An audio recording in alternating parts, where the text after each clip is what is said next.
عرفان رمضان میں خوش آمدید کہوں گا آپ کو. ایک خوبصورت سی شام ہے جس میں آج تیسرے رمضان کی کیفیات کو مختلف انداز سے بیان کیا گیا ہے. وظائف کا سیگمنٹ آپ نے دیکھا کہ آج نہیں تھا، مگر اس کے بدلے ہم نے کوشش کی کہ حمد و ثنا ہونی چاہیے، درود پاک کی محفل سجے، بہت ہی خوبصورت انداز سے نعت خوانی بھی ہوئی. اور اب وقت ہوا جاتا ہے انداز بیاں کا. مہمان رمضان بھی تشریف فرمائے انداز بیاں ہی میں. آج کے مہمان کون ہیں؟ میں ان کا تعارف کچھ اس انداز سے کرانا چاہوں گا کہ میں اس شخصیت کا دیوانہ بھی ہوں، اور ان کی نظر میں جو قائد کی حیثیت رکھتی ہے ان شخصیت کا ہم میں سے ہر شخص دیوانہ ہے. آپ کا کال ہے کہ مجھے حق کے غلبے کا اتنا یقین ہے جتنا کل سورج کے طلوع ہونے کا، یعنی سید ابوالعلا مودودی رحمۃ اللہ علیہ. آپ کے فالوور پوری دنیا میں موجود ہیں، پاکستان میں بڑی تعداد ہے. جماعت اسلامی ایک ایسی جماعت ہے جو سیاسی طور سے متحرک بھی ہے اور خدمت بھی کر رہی ہے پاکستان بھر میں. اس وقت کراچی میں بڑے زور شور کے ساتھ آواز اٹھائی جا رہی ہے اور یقینی طور سے کراچی کے حق کے لیے، اختیار کے لیے بات ہو رہی ہے. ہمارے درمیان موجود ہیں جماعت اسلامی کے کراچی کے امیر حافظ نعیم الرحمان صاحب. السلام علیکم. وعلیکم السلام ورحمۃ کیسے اللہ. اللہ کا شکر ہے. وعلیکم السلام. رمضان مبارک. خیر مبارک. اللہ ساتھ ساتھ انداز بیاں کی بات ہوئی ہے سنا، تو مجھے لگتا ہے کہ انداز بیاں کا بھی آغاز ساتھ ساتھ ہی ہوگا. تعارف کرانا چاہیں گے آج کے جج کا جو ہمیشہ ہمارے ساتھ موجود ہوتے ہیں، انداز بیاں میں منصف کی حیثیت سے موجود ہیں، جناب عابد علی امنگ صاحب. السلام علیکم ورحمۃ اللہ. السلام علیکم. کیسے ہیں آپ؟ الحمدللہ، آپ کی دعائیں. آپ کو خوش آمدید کہتے ہیں. اور انداز بیاں کا آج موضوع بہت ہی منفرد ہے اور بڑا ہی دلچسپ ہے، وہ بھی میں آپ کو بتاؤں گی اور آپ لوگوں کی رائے بھی جانوں گی، یہاں پر موجود لوگوں کی بھی، کہ کون حق میں ہے اور کون اس کے مخالفت میں بات کریں. لیکن پہلے کچھ حافظ صاحب سے بات کرتے ہیں. آپ بھی بہترین مقرر رہے ہیں ماشاءاللہ، تو کچھ یادیں تازہ ہو جاتی ہیں جب لوگوں کو سنتے ہیں اس طرح؟ نہیں، میں مقرر تو کبھی بھی نہیں رہا اور نہ میں ابھی کلیم کرتا ہوں کہ میں کوئی مقرر ہوں. بس بات کر لیتے ہیں تھوڑی بہت اور کمیونیکیٹ کرنے کی کوشش کرتے ہیں جو بھی بات ہوتی ہے. بس باقی مقرر ہونا ہے تو یہ عابد بھائی کو پتہ ہے کہ کافی مشکل کام ہے، اور میں نے کبھی بھی ڈیبیٹ میں حصہ نہیں لیا. اچھا عابد بھائی دیکھ لیں، حالانکہ ایسا لگتا ہے کہ سب سے زیادہ چھائے یہ رہتے ہیں اسٹیج کے اوپر، مائک کے اوپر. تو لیکن یہ ہے کہ دیکھ کے، اور اس میں بہت زیادہ انٹرسٹ رہا ہے. اسلامی جمعیت طلبہ کے زمانے میں ہم کوشش کرتے تھے کہ مباحثے ہوں، ادبی عدالتیں ہوں، اور اس کے نتیجے میں جو ہے وہ گرومنگ ہوتی ہے، خیالات آگے بڑھتے ہیں. اور ابھی تو ہماری یہ نوجوان آپ کے کسی موضوع پر گفتگو کریں گے مباحثہ. میں ضرور کہنا چاہتا ہوں کہ مباحثوں میں بھی اس بات کی کوشش کرنی چاہیے کہ پوائنٹ اسکورنگ سے زیادہ دلائل کو ٹھیک طریقے سے ہضم کرنا، پہلے پڑھنا، مطالعہ کرنا، پھر اس کے نتیجے میں کچھ چیزیں بنانا. ٹھیک ہے، آپ کو مباحثے کے اندر کچھ ذرا سا جملے بازی بھی کرنی ہوتی ہے، لیکن بعض اوقات یہ مباحثہ جو ہے وہ جملے بازی پہ زیادہ چلا جاتا ہے اور مباحثہ کم رہ جاتا ہے. میرا خیال ہے کہ یہ بہترین موقع ہوتا ہے جس سے بہت زبردست قسم کی علمی گرومنگ بھی ہو سکتی ہے اور دلائل کو حاصل کرنے کی جو جستجو ہے وہ بھی آگے بڑھ سکتی ہے. تو مجھے خوشی ہے کہ آپ لوگوں نے یہ سیگمنٹ رکھے ہوئے ہیں، ہم انجوائے کریں گے انشاءاللہ. جی، ایک سرگرمی ہے اور مجھے لگتا ہے کہ بہت ہی تعمیری ہے. آج کل کراچی کی صورتحال کو ذرا پیش نظر رکھتے ہیں اور سیاست پورے ملک کی، کیونکہ جماعت اسلامی ایک مذہبی جماعت بھی ہے اور سیاست میں بڑا عمل دخل ہے. جو کسی پہ پابندی لگائے. ٹھیک ہے نعیم صاحب، میں آپ سے ایک چیز پوچھنا چاہوں گی. یہ بتائیں کہ کیا شادی کامیابی کی کنجی ہے؟ کیونکہ یہ آج ہمارے یہاں موضوع بھی ہے، تو میں آپ سے جاننا چاہتی ہوں کہ آپ اس کے حق میں کیا کہنا چاہیں گے؟ آپ مخالف ہیں؟ دیکھیں، ہمارے نبی پاک صلی اللہ علیہ وسلم نے فرمایا النکاح من سنتی فمن رغب عن سنتی فلیس منی، کہ نکاح میری سنت ہے. اور جو ایک اور موقع پہ فرمایا کہ جو میری سنت سے جو ہے وہ راز برتتا ہے، دور ہٹتا ہے، وہ مجھ میں سے نہیں ہے. تو جب نبی پاک صلی اللہ علیہ وسلم کی سنت ہے اور آپ نے حکم فرمایا ہے تو یہ یقیناً کامیابی کی کنجی ہے. اور ذہنی طور سے اطمینان ہو جاتا ہے. یعنی جنت میں سے ایک غذا یوں سمجھنا کہ بلکہ ایک نعمت ہے کہ اگر ایک اچھی بیوی مل جائے تو دنیا بھی جنت جیسی ہو جاتی ہے. ورنہ عابد بھائی بتائیں گے کیسی ہو جاتی ہے. اگر میں بتاؤں گا تو پھر بچے کیا بتائیں گے؟ اچھا، تو وہ جو ہے اپنے کامنٹس ریزرو کر رہے ہیں اس وقت، وہ چاہتے ہیں کہ پہلے جو پارٹیسپینٹ ہیں وہ اظہار رائے کرے. سو آج کی بڑی خوبصورت قرارداد ہے، یہ ہے شادی کامیابی کی کنجی ہے. اس پر مخالفت میں بات ہوگی اور موافقت میں بات ہوگی.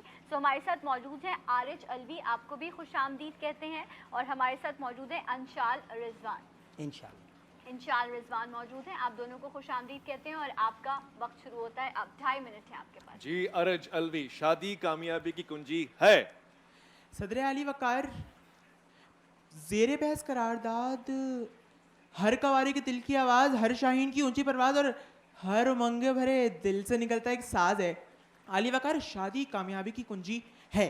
علی وقار اگر قرارداد کے لفظی معنی پہ غور کیا جائے تو سب سے پہلا لفظ شادی یعنی کہ دو اچھے خاصے ہنستے بستے لوگوں کی حسین زندگی کا امتزاج. دوسرا لفظ کامیابی یعنی کہ اپنے گھر میں رج کے بے عزت ہونے والے شخص کی عزت کا پروانہ. علی وقار تیسرا سب سے امپورٹنٹ لفظ کنجی یعنی کہ ایک ایسی چابی جو اس تالی پہ لگائی جاتی ہے جو کہ ایک شادی شدہ مرد کے دل کا دروازہ ہوتا ہے. مگر علی وقار اگر لفظی معنی کو چھوڑ کے منطقی اعتبار سے بات کی جائے تو یہ قرارداد اسی وقت منظور ہو جانی چاہیے تھی کہ جب اس قرارداد کی حمایت میں بولنے والے ایک مقرر غیر شادی شدہ اور طبیعت سے گوارا ہے. مگر علی وقار قرارداد دیکھیے شادی کامیابی کی کنجی ہے. علی وقار اس قرارداد کا پہلا لفظ شادی میرے ہوش و حواس پر اس طریقے سے سوار ہے جس طرح پاکستان کے نوجوانوں کے دلوں پر آج کل حلیمہ سلطان. مگر خیر جناب والا ہم پاکستان کے نوجوانوں اور حلیمہ سلطان کی ناکام محبت کی بات یہاں پہ ہرگز نہیں کریں گے بلکہ ہم بات کریں گے ہر اس کامیاب مرد کی جو کہ شادی شدہ ہے. جی ہاں علی وقار نیلسن منڈیلا سے لے کر قائد اعظم تک باراک اوباما سے لے کر پاکستان کے موجودہ وزیر اعظم تک غالب فلم دکھانے والے عام کھلانے والے اور کراچی کے نوجوانوں کے دلوں کے اندر امنگیں جگانے والے منصف تک ہر کامیاب شخص شادی شدہ. اور علی وقار خیر سے یاد آیا کہ کبھی نہ ٹوٹنے والا دل رکھنے والے بھی شادی شدہ تھے. تو اسی وجہ سے علی وقار قرارداد منظور کی جائے کہ شادی کامیابی کی کنجی ہے. علی وقار کامیابی سے یاد آیا کہ گزشتہ دنوں میرا ایک شخص سے ملنا ہوا.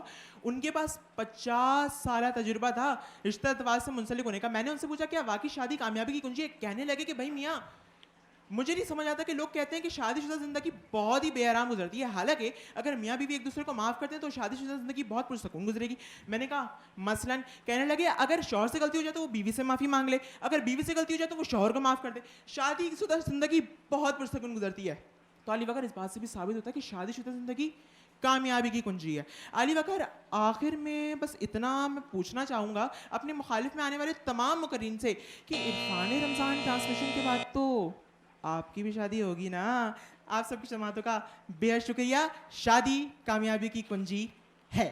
بہت خوب, زبردست. اور آپ کیا کہتے ہیں ویسے شادی کامیابی کی کنجی ہے؟ آپ کی رائے بھی جو ہے وہ ہمیں درکار ہے. بالکل جی, کامیابی کی کنجی ہے. اگر تالا جو ہے وہ بہت مشکل کٹھن ہے ورنہ یہ کنجی بعض اوقات غلط تالوں میں لگ جائے تو عذاب آ جاتا ہے. ویسے معافی مانگ لینی چاہیے نا, اچھی بات ہے. گھر آ گئی ہے ایک بندی, اس سے اگر اس کی دل جوئی کر لی جائے, معذرت کر لی جائے تو اچھی بات ہوگی. کہیں گے آپ ایسا ہونا چاہیے؟ بالکل ہونا چاہیے. میں اس میں تو لڑائی نہیں ہونی چاہیے تو معافی کی بات. لیکن معافی مانگنا اچھی بات. اچھا, مخالفت میں کیا بات ہمیں سننے کو ملتی ہے؟ انشال رضوان جی آپ کا وقت شروع ہوتا ہے اب. صدر علی وقار اس تکلیف دہ قرارداد کے 3 اہم الفاظ. پہلا اہم لفظ شادی یعنی شریعت کا وہ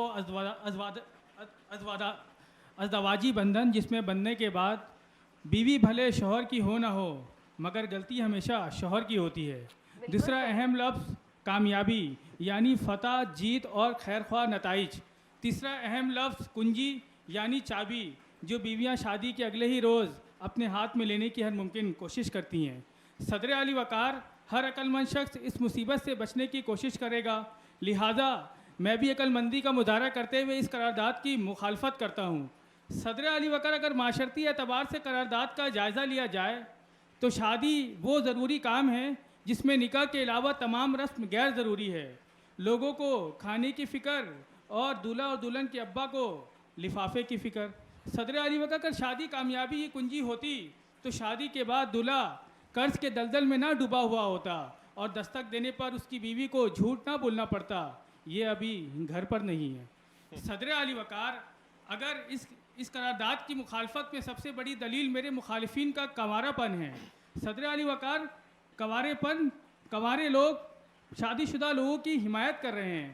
صدر علی وقار اگر میرے مخالفین بھی شادی شدہ ہوتے ہیں تو آج اس قرارداد کی حمایت کے بجائے اپنی تقریر میں بس اتنا ہی کہتے ہیں کہ شادی کر کے پھنس گیا یار, اچھا خاصا تھا کنوارا. صدر علی وقار اگر قومی اعتبار سے قرارداد کا جائزہ لیا جائے, اگر شادی کامیابی کی کنجی ہوتی تو 3 شادی کرنے والے سمجھ تو گئے ہوں گے ملک کا بیڑا غرق نہیں کرتے. صدر